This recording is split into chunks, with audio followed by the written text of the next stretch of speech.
জানিয়ে দেব সর্বশেষ আপডেট বাংলা সংবাদ। শুরুতেই শিরোনাম। অবশেষে বেনজিরের কুকর্ম ফাঁস, নিজে বাঁচতে হাসিনা সরকারকে ফাঁসিয়ে দিল বেনজির। বেনজির ইস্যুকে কেন্দ্র করে সরকার পতনে বিএনপি জামায়াতের নতুন কৌশল। এতক্ষণ শুনছিলেন সংবাদ শিরোনাম, এখন থাকছে বিস্তারিত। পুলিশের সাবেক আইজিপি ও র্যাবের সাবেক ডিজি বেনজির আহমেদের দুবাই, সিঙ্গাপুর, থাইল্যান্ড ও মালয়েশিয়ায় বিপুল বিনিয়োগের তথ্য বেরিয়ে এসেছে। পুলিশের ঊর্ধ্বতন পদে চাকরির সুবাদে বিভিন্ন উৎস থেকে অবৈধ উপার্জনের টাকা পাচার করে বিনিয়োগ করেছেন বলে অনুসন্ধানে উঠে আসে। অনুসন্ধানে পাওয়া তথ্যানুযায়ী বেনজির আহমেদের দুবাই রয়েছে শত কোটি টাকার হোটেল ব্যবসা।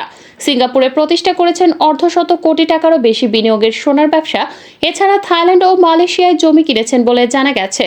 তবে বেনজির বিনিয়োগ করলেও তিনি কোথাও নিজের নাম রাখেননি। সব জায়গায় তিনি স্ত্রী জিশান মির্জা, স্ত্রীর ভাই মির্জা মনোয়ার রেজা, দুই মেয়ে ফারহিন রিস্তা বিনতে বেনজির ও তাহসিন রাইসা বিনতে বেনজিরের নামে বিনিয়োগ করেছেন। অনুসন্ধানে জানা গেছে, দুবাই শহরের কেন্দ্রস্থল মাকতুম স্ট্রিটে অবস্থিত বিলাসবহুল কনকর্ড হোটেল অ্যান্ড সুইটসে মোটা অঙ্কের শেয়ার রয়েছে বেনজিরের। হোটেলটি বিখ্যাত দুবাই ক্রিকের উপর দুর্দান্ত প্যানোরামিক ভিউ অফার করে। দুবাই আন্তর্জাতিক বিমানবন্দর, দুবাই ক্রিক, গলফ ও ইয়ট ক্লাব, সোনা ও মশলার বাজার, প্রধান কেনাকাটা ও অবসর কেন্দ্রগুলোর খুব কাছেই এ হোটেল। দুবাইয়ে অবস্থিত গ্র্যান্ড মসজিদ থেকে 3 মাইল দূরে এ হোটেলের অবস্থান। দেশ থেকে টাকা পাচার করে গড়ে তোলা বেনজিরের এই হোটেলে আছে অ্যাপার্টমেন্ট, এক্সিকিউটিভ সুইটস সহ অত্যাধুনিক রুম, যেগুলোর ভাড়া প্রতিদিন 350 থেকে 1,500 দিরহাম, যা বাংলাদেশি মুদ্রায় 10,000 থেকে 45,000 টাকা। অনুসন্ধানে আরও জানা গেছে, সিঙ্গাপুরের জনপ্রিয় মুস্তাফা মার্টের পাশে অবস্থিত নিজি জুয়েলার্সটির মালিকানায় রয়েছেন বেনজির আহমেদ।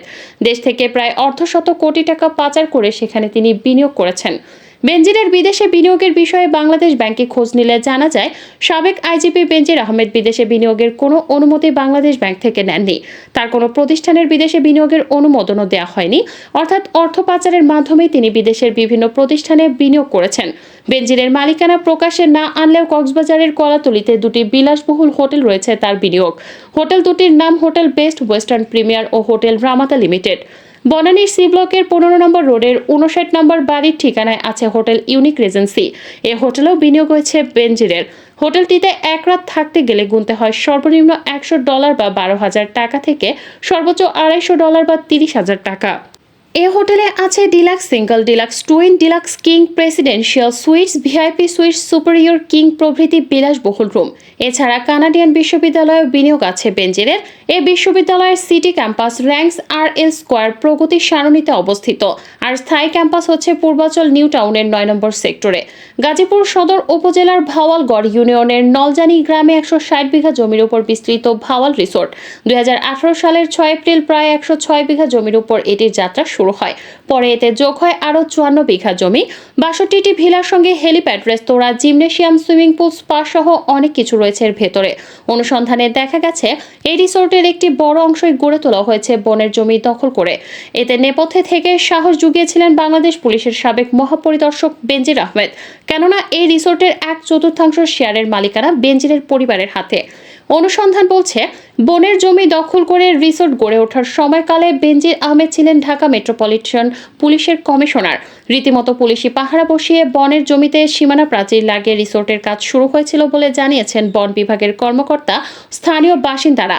ক্ষমতার অপব্যবহার করে পুলিশ কর্তা বেনজিরের বনের জমি দখল করে রিসোর্ট বানানোর ঘটনায় স্তম্ভিত বন বিভাগ ও স্থানীয় বাসিন্দারাও। জানা গেছে, আম্বার গ্রুপের অন্যতম প্রতিষ্ঠান এই ভাওয়াল রিসোর্ট অ্যান্ড স্পা। তবে প্রতিষ্ঠার কোনো এক পর্যায়ে এতে যুক্ত হন বেনজির আহমেদ। ডিএমপি কমিশনার হিসেবে প্রভাবশালী হওয়ার সুবাদে রিসোর্টের 25% শেয়ারের মালিকানা নেন তিনি। বন বিভাগের বন্য প্রাণী ও প্রকৃতি সংরক্ষণ বিভাগের ভাওয়াল রেঞ্জের রেঞ্জ কর্মকর্তা মোহাম্মদ মাসুদ রানা জানান, ভাওয়াল রিসোর্টের ভেতরে প্রবেশ মুখে বন বিভাগের 6.73 একর জমি রয়েছে। অর্থাৎ বনের বিশাল এই জমি দখল করে গড়ে তোলা হয়েছে ভাওয়াল রিসোর্ট। বন বিভাগের তথ্য মতে, ভাওয়াল রিসোর্টের দখল করা জমির মধ্যে রয়েছে 4 নম্বর বড়ইপাড়া মৌজার 3, 279 ও 271 নম্বর CS দাগে 11 বিঘা।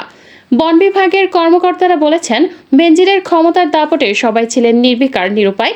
তিনি তখন ডিএমপি কমিশনার থাকার কারণে বেআইনিভাবে পুলিশি পাহারায় বনের জমিতে সীমানা প্রাচীর দেন।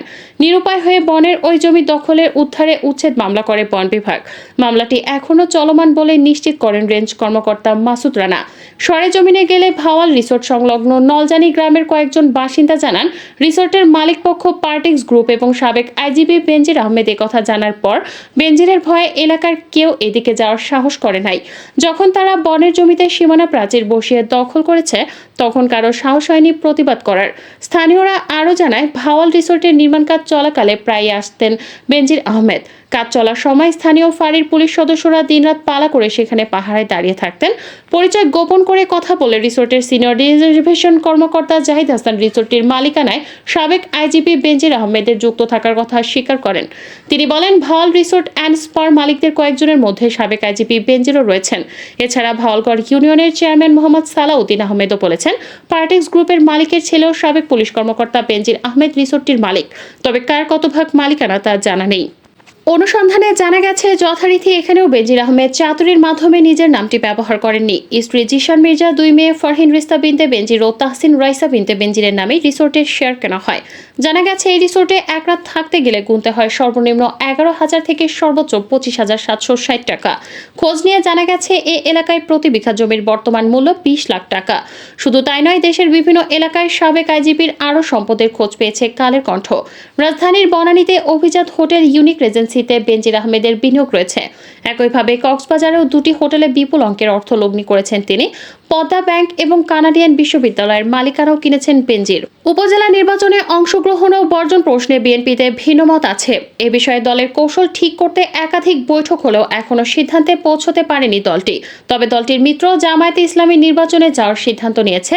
বিএনপির এমন সিদ্ধান্তহীনতার কারণে দলটির তৃণমূল পর্যায়ের নেতারাও দোটানায় আছেন। অনেক প্রার্থী কেন্দ্রের সঙ্গে যোগাযোগ করলেও চূড়ান্ত কোনো বার্তা কেউ জানাতে পারছেন না।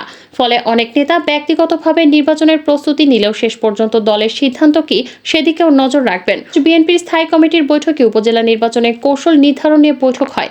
কমিটির সদস্যরা নির্বাচনে অংশগ্রহণ ও বর্জনের প্রশ্নে মিশ্র অভিমত প্রকাশ করেন। কেউ কেউ দলীয়ভাবে অংশ না নিয়ে কৌশলী অবস্থান নেওয়ার পক্ষে। এক্ষেত্রে দল নির্বাচনে উৎসাহিত করবে না। নির্বাচনে অংশ নিলে তাদের ব্যাপারে সাংগঠনিকভাবে কঠোর না হওয়ার কথা এসেছে। তবে বেশিরভাগ সদস্য বলেছেন, যেখানে সুপ্রিম কোর্ট আইনজীবী সমিতির নির্বাচন সুষ্ঠু হয় না, সেখানে এই সরকারের অধীনে কোনো নির্বাচনে যাওয়া বারবার প্রতারিত হওয়া ছাড়া আর কোনো ফল পাওয়া যাবে না। বিএনপির স্থায়ী কমিটির সদস্য আমির খসরু মাহমুদ চৌধুরী কালের কণ্ঠকে বলেন, এ বিষয়ে দল সিদ্ধান্ত নেবে।